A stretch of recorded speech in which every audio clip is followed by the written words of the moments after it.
નમસ્કાર મિત્રો, આજના વિડીયોમાં આપણે વાત કરશું કે કયા લોકોએ પપૈયું ન ખાવું જોઈએ અને શું વધુ પડતું પપૈયું ખાવાથી કોઈ નુકસાન થાય છે ખરું, અને ડાયાબિટીસના દર્દીઓએ પપૈયું ખાવું જોઈએ કે ન ખાવું જોઈએ, અને કાચું પપૈયું ખાવાથી ફાયદો થાય છે કે નહીં થાય કે નહીં થતો, અને આપણે આપણા આહારમાં પપૈયાનો કેટલો સમાવેશ કરી શકીએ, અને પપૈયું ખાવાની સાચી રીત કઈ છે અને પપૈયું ખાવાનો યોગ્ય સમય કયો છે તેના વિશે આપણે વિસ્તૃતમાં વાત કરશું. તો તમે મારો વિડીયો છેલ્લે સુધી જોજો.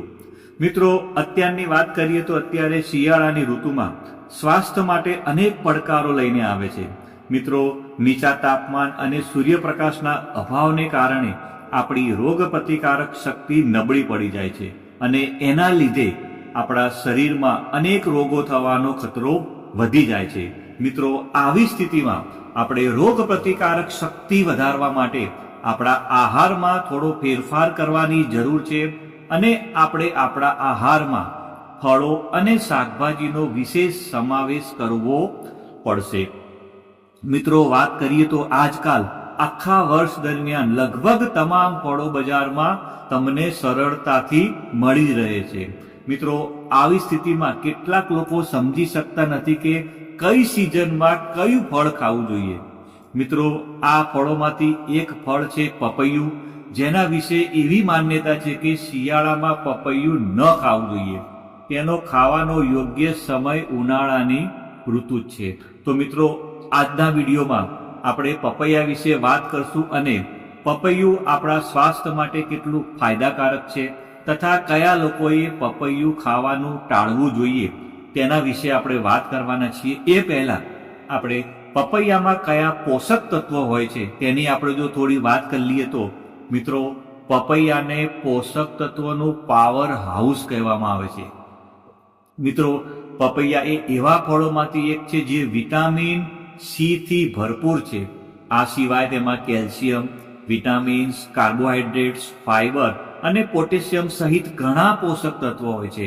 મિત્રો, તમને વાત કરું તો 145 ગ્રામ પપૈયામાં કેટલા પોષક તત્વો હોય છે, તો તેની અંદર વાત કરું તો એનર્જી 62 કિલો કેલરી હોય છે, ફાઈબર 2.5 ગ્રામ હોય છે, કાર્બોહાઈડ્રેટ 16 ગ્રામ હોય છે, સુગર 11 ગ્રામ હોય છે, સોડિયમ વિશે વાત કરીએ તો તેમાં 11.6 મિલીગ્રામ હોય છે, પોટેશિયમ મિત્રો ખૂબ જ સરસ માત્રામાં હોય છે અને તે 263.9 મિલીગ્રામ હોય છે, અને વિટામિન સી એ 88.3 મિલીગ્રામ હોય છે. મિત્રો, વાત કરીએ તો સામાન્ય રીતે લોકો પપૈયાને ઠંડા સ્વભાવનું ફળ માને છે. આ જ કારણ છે કે તેઓ શિયાળામાં તેને ખાવાનું ટાળે છે, પરંતુ સત્ય એ છે કે પપૈયાની પ્રકૃતિ ગરમ છે અને તે ઠંડા હવામાનમાં પણ ખાઈ શકાય છે. તેને રોજ ખાવાથી ઘણી બીમારીઓ દૂર રહે છે. મિત્રો, વાત કરીએ તો શિયાળો હોય કે ઉનાળો, પપૈયું ખાવામાં આવે તો એ આપણા શરીરને ખૂબ જ ફાયદાકારક છે. મિત્રો, વાત કરીએ તો શિયાળામાં ઘણા બધા લોકો હોય છે તે ઓછું પાણી પીવે છે. તેનાથી ડિહાઇડ્રેશનનો ખતરો વધી જતો હોય છે. પપૈયામાં પાણીનું પ્રમાણ વધુ હોય છે, અને આ સિઝનમાં આપણને ડિહાઇડ્રેશનથી બચાવવાનું કામ કરે છે. મિત્રો, વાત કરીએ તો આ સિવાય શિયાળામાં આપણી રોગ પ્રતિકારક શક્તિ નબળી પડી જાય છે, અને આ પરિસ્થિતિમાં પપૈયામાં હાજર વિટામિન સી અને ભરપૂર એન્ટીઓક્સિડન્ટ રોગ પ્રતિકારક શક્તિને મજબૂત બનાવવામાં મદદ કરે છે. તેનાથી વાયરલ ઇન્ફેક્શન અને જે ઋતુ બદલાવાની સાથે જે રોગો થતા હોય છે ને તેની સામે આપણા શરીરને લડવાની ક્ષમતા આપે છે. મિત્રો, પપૈયામાં એસિડિટી વિરોધી ગુણ હોય છે, જે શરીરમાં કોઈ પણ પ્રકારની બળતરાને ઘટાડવાનું કામ કરે છે. મિત્રો, પપૈયામાં રહેલા ફાઈબર, વિટામિન્સ અને મિનરલ્સ શિયાળામાં બ્લડ પ્રેશરનું સ્તર જાળવી રાખવામાં આપણી મદદ કરે છે. તેને નિયમિત ખાવાથી હૃદય રોગનો ખતરો ઓછો થઈ જાય છે, અને પપૈયામાં રહેલું વિટામિન સી અને વિટામિન એ ત્વચા માટે ખૂબ જ ફાયદાકારક છે. મિત્રો, હું તમને પપૈયા ખાવાના 8 ફાયદા વિશે વાત કરું તો પહેલા નંબરનો ફાયદો છે કે આપણા પાચન તંત્રને મજબૂત બનાવવાનું કામ કરે છે, વજન ઘટાડવામાં મદદ કરે છે, આપણી રોગ પ્રતિકારક શક્તિને મજબૂત કરે છે, આપણા વાળ અને સ્કિનને હેલ્ધી રાખે છે અને ડાયાબિટીસના લોકો માટે ફાયદાકારક છે, આપણા હાર્ટ એટલે કે હૃદય અને આંતરડાને દુરસ્ત રાખે છે, હાડકાને મજબૂત બનાવે છે અને બ્લડ પ્રેશરને મેન્ટેન રાખવાનું કામ કરે છે.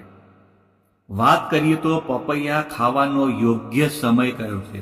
મિત્રો, પપૈયું તમે ગમે ત્યારે ખાઈ શકો છો, પરંતુ તેને સવારે ખાલી પેટે ખાવાથી વધુ ફાયદો થાય છે. તેનાથી આપણું પેટ સાફ રહે છે અને પાચન તંત્ર સારી રીતે કામ કરે છે. આ સિવાય બપોરના સમયે પપૈયું પણ ખાઈ શકાય છે. જો કે રાત્રે પપૈયું ખાવાનું ટાળવું જોઈએ. તેનાથી કેટલાક લોકોને એસિડિટીની સમસ્યા થઈ શકે છે. મિત્રો, વાત કરીએ તો પપૈયું ખાવાની સાચી રીત કઈ છે? મિત્રો, પપૈયા ખરીદતી વખતે ખાતરી કરો કે એ તાજું અને પાકેલું છે. આ પછી તેને સારી રીતે ધોઈ લો અને જમતા પહેલા તેની છાલ નીકાળી લો. પછી પપૈયાને વચ્ચેથી કાપીને તેના બીજ કાઢી લો. આ પછી તમે પપૈયાના નાના ટુકડા કરી શકો છો અને તમે તેને સરળતાથી ખાઈ શકો છો. મિત્રો, તમે આ સિવાય તમે પપૈયાનો જ્યુસ અથવા સ્મૂધી બનાવીને પણ પી શકો છો. અને એટલું ધ્યાન રાખો કે પપૈયું ખાધા પછી તરત જ પાણી ન પીવું જોઈએ. તેનાથી પાચન તંત્રમાં આડઅસર થઈ શકે છે. મિત્રો, આપણે પપૈયાનો કેટલો સમાવેશ કરી શકીએ? તો મિત્રો, તમે દરરોજ 100 થી 200 ગ્રામ અથવા 1 વાટકી સમારેલું પપૈયું તમે ખાઈ શકો છો. જો કે તે વ્યક્તિની શારીરિક ક્ષમતા અને તેની ઉંમર ઉપર પણ આધાર રાખે છે. મિત્રો, વધુ પડતું પપૈયું ખાવાથી પણ નુકસાન થાય છે. મિત્રો, કોઈ પણ વસ્તુ સારી હોય પણ જો એને માત્રામાં જ ખાવામાં આવે તો જ આપણા શરીરને ફાયદો આપે છે. પણ જો તેનું વધારે પડતું સેવન કરવામાં આવે, કોઈ પણ સારી વસ્તુ હોય અને જો તેનું વધારે પડતું સેવન કરવામાં આવે તો તે ફાયદો આપવાના બદલે નુકસાન આપે છે. મિત્રો, વાત કરીએ તો કાચું પપૈયા ખાવાથી ફાયદો થાય છે ખરો? મિત્રો, કાચું પપૈયું પણ ઘણા પોષક તત્વોથી ભરપૂર હોય છે. પાકેલા પપૈયાની જેમ તે સ્વાસ્થ્ય માટે પણ ફાયદાકારક છે. તમે તમારા આહારમાં કાચા પપૈયાને પણ સામેલ કરી શકો છો. મિત્રો, તમે કાચા પપૈયામાંથી શાક બનાવી શકો છો, તેને કઠોળમાં ઉમેરીને પણ ખાઈ શકો છો, તેને ઉકાળીને અથવા સલાડના રૂપમાં પણ ખાઈ શકો છો. પપૈયાની ખીર પણ બનાવવામાં આવે છે, પપૈયાની ચટણી પણ બનાવવામાં આવે છે. અને પપૈયાનો સલાડ પણ આપણે જો સૌરાષ્ટ્ર બાજુ જઈએ તો જે વણેલા ગાંઠિયા હોય છે તેની સાથે તમે જોયું હશે તો તમને પપૈયાની છીણ પણ આપવામાં આવે છે, એટલે પણ તમે કાચું પપૈયું પણ ખાઈ શકો છો. મિત્રો, વાત કરીએ તો ડાયાબિટીસના દર્દીઓ પપૈયું ખાઈ શકે? મિત્રો, ડાયાબિટીસના દર્દીઓ પપૈયું ખાઈ શકે છે. પપૈયામાં ગ્લાયસેમિક ઇન્ડેક્સ ઓછો હોય છે, તેથી તે બ્લડ શુગરને ઝડપથી વધારતું નથી. પણ એકવાર તમારે તમારા ડોક્ટરની સલાહ લેવી આવશ્યક છે. મિત્રો, વાત કરીએ તો વધુ પડતું પપૈયું ખાવાથી નુકસાન થાય ખરું? મિત્રો, પપૈયા ખાવાના ઘણા ફાયદા છે, પરંતુ તેના કેટલાક સંભવિત ગેરફાયદા પણ હોઈ શકે છે, જેને તમારે ધ્યાનમાં રાખવા જરૂરી છે. કેટલાક લોકોને વધુ પડતું પપૈયું ખાવાથી ત્વચા પર ફોલ્લીઓ અથવા ખંજવાળ જેવી સ્કિનની એલર્જી પણ થઈ શકે છે. પપૈયામાં રહેલા ફાઇબરને કારણે વધુ પડતું પપૈયું ખાવાથી પાચન તંત્રને નુકસાન પણ થઈ શકે છે. હૃદય રોગથી પીડિત લોકોને પપૈયું વધુ ખાવાથી પણ નુકસાન થઈ શકે છે. જો તમને કોઈ પણ પ્રકારનો હેલ્થ પ્રોબ્લેમ હોય તો તમારે ડોક્ટરની સલાહ વગર પપૈયું ખાવું જોઈએ નહીં. મિત્રો, કયા લોકોએ પપૈયું ન ખાવું જોઈએ તેની વાત કરીએ તો મિત્રો, સગર્ભા સ્ત્રીઓ અને જે લોકોને ઝાડા, લૂઝ મોશન અને પેટના ઇન્ફેક્શનની તકલીફ હોય એ લોકોએ પપૈયું ન ખાવું જોઈએ. મિત્રો, મને વિશ્વાસ છે કે આ વિડીયોના માધ્યમથી તમે કંઈક નવું શીખ્યા હશો અને જો તમને મારો વિડીયો સારો લાગ્યો હોય તો લાઈક કરવાનું ભૂલતા નહીં અને બીજા મિત્રોને શેર પણ કરજો. આવજો મિત્રો, બાય બાય, આવજો.